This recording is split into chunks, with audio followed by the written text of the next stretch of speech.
For phonics today, we are working on words that have MB at the end of them. The B is silent, so MB makes the sound mm. So this says, I can read MB words. Drag and drop the pictures to the correct words. So we are going to identify what the pictures are. And your job is to read the words, remembering that the MB at the end says and then you're going to drag and drop the correct picture with the word.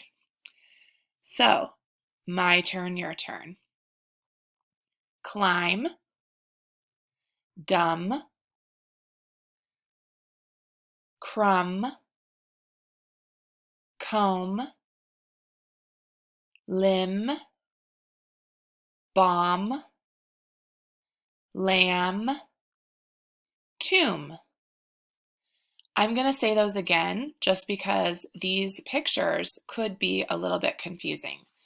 So, one more time.